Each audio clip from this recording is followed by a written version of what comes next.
Naturalga joy qidirayotganlar videoni oxirigacha ko'ring. Muhayyo flagmanda ro'parasida joylashgan domlarda birinchi qavatda 3 xonali kattagina kvartira sotuvga chiqmoqda. Natural orqali foydalansangiz ham bo'ladi.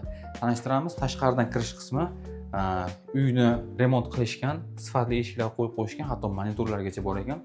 Uy ko'rib turganingizdek holatda remonti boshqatdan qilingan va o'sha natural qilib foydalanish uchun yoki boshqa qilish uchun oxirigacha yetkazilmagan, yog'ini o'zingizda ta'bizga qarab moslashtirsangiz bo'ladi.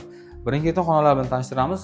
Birinchi xonasi ko'rishingiz mumkin, balkoni ham mavjud, o'ralgan va navbatdagi xonasi ikkinchi xonasi. Uy to'liq taxt-tapol qilingan, remontlari, elektrikalari yangidan qilingan. Tomonda esa vannaxona hamda hojatxonalari alohida qilingan. Bu yerni ham o'zingizga moslab olsangiz bo'ladi. Va to'g'rida oshxona joylashgan. Domlari almashtirilgan, temir panjaralargacha qo'yilgan. Bu esa oxirgi xonasi, ko'rishingiz mumkin. Mana shunday holatda. Do'stlar, qisqacha tanishtirib o'tdik. Birinchi qavatda joylashgan g'ishtli domlarda yo'lda bo'yida natural qilsangiz ham bo'ladi. Narxi esa $45,000, albatta, ozroq kami bor. Quyidagi raqamlarga qo'ng'iroq qilib aloqaga chiqsangiz bo'ladi. Shunaqa yaxshi uylarni o'tkazib olmaslik uchun bizni Telegramda hamda refer.uz saytimiz orqali ham kuzatib boring.